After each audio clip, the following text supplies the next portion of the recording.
top 3 mistakes I see buyers making in Montgomery County, Texas, and how to avoid them. First of all, do not break your own heart before you download an app, before you start scrolling looking at homes.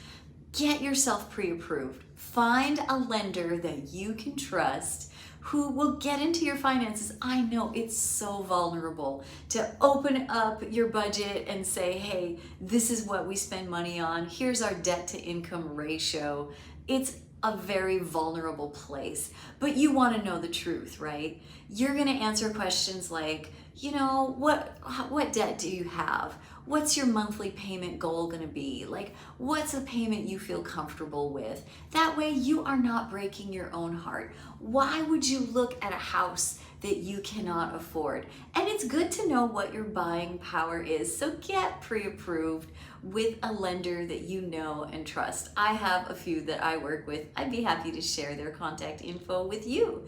The second thing that I see people just jumping in before they understand completely are the tax rate, the property taxes. Here in Texas, we don't have income tax. How are we paying for schools, emergency, the ambulances that come and rescue us when we're injured? Through our property taxes. How are we paying for the infrastructure of a new community? Through our property taxes. So they can range anywhere. The highest I've seen is like 3.3. You buy a house for $300,000, 3% of $300,000, you know that's $9,000 divided by 12. That's what your property tax is going to be. The lowest property tax I've seen, usually the older neighborhoods have lower property taxes. I've seen like 1.5%.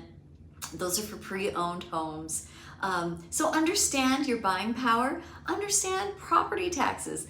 The third mistake that I see people making is going with a realtor that they don't necessarily trust. They don't necessarily, you have to pass the vibe check. If it's somebody that you could see yourself having coffee with, this has to be a person that you can ask any question at all, explaining the process from start to finish. Has to be somebody you're comfortable with. If you're looking to buy, sell, or lease in the Montgomery County area, reach out. I can be your Texas Realtor friend.